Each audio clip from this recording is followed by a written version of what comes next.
got my rose oil here. Rose is one of my favourite smells. Rose is a really nourishing essential oil, but equally you could use anything you've got around the house. So you could use something like olive oil, vegetable oil, anything with an oil-based, baby oil if you could stand the smell. What I do find is it's nicer to work with something that you like the smell of.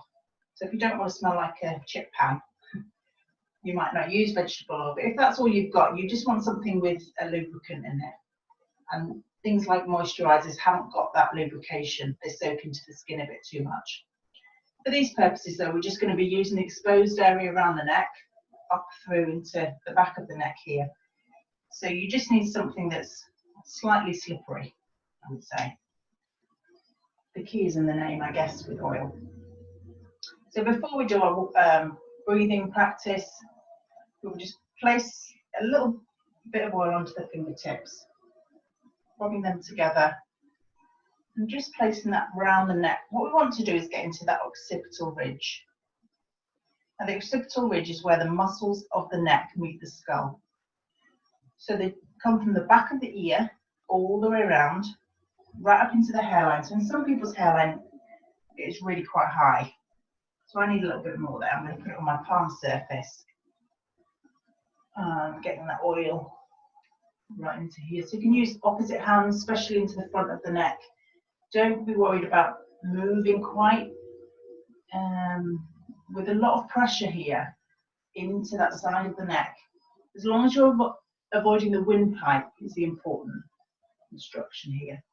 So you're coming up right to where the muscles join. You might find that you get over some quite lumpy bits there.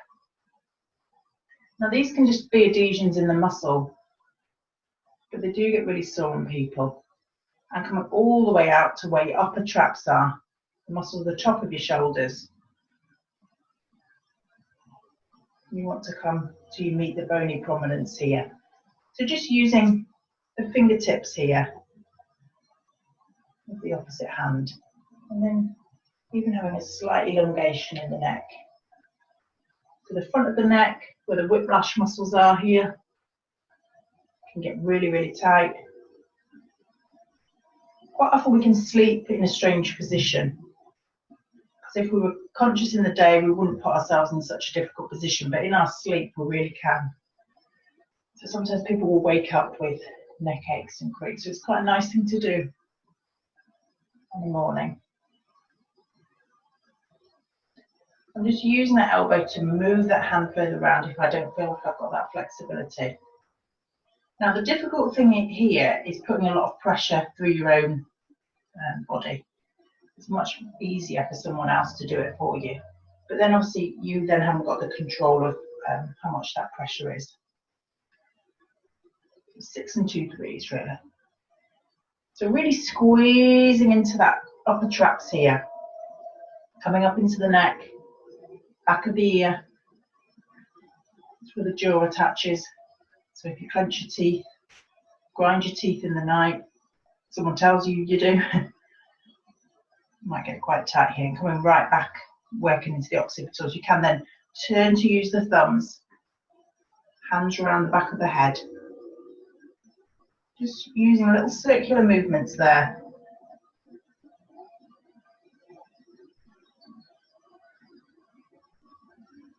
Using the breath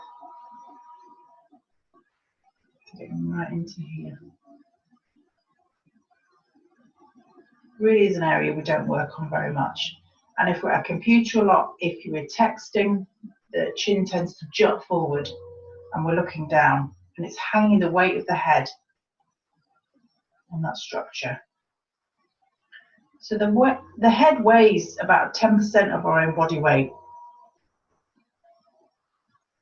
So it really is quite a heavy structure to be throwing around, you know, putting you in a difficult position. Really nice. Taking some deep breaths. Staying here where I'm finding a bit of a sore spot. Just desensitizing the muscle. If you move too quickly over a muscle, it can't get used to that pressure. The Golgi tendons which surround the muscle, They relax when you put pressure through them and you stay there. You're just using the inhale and the exhale here. Then if that starts to ease off, we'll come a little bit further round. You really don't have to move very far here. What people tend to do with massage is make these big broad movements. But round here with your thumbs, you just feel into those bits that are sore. Mine are the bits just below the ears. I do find that you hold a lot of tension here when you're concentrating. I've been doing some crazy website work yesterday.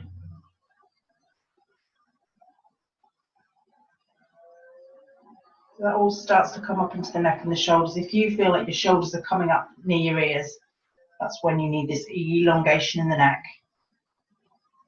Pressure into the back of the head.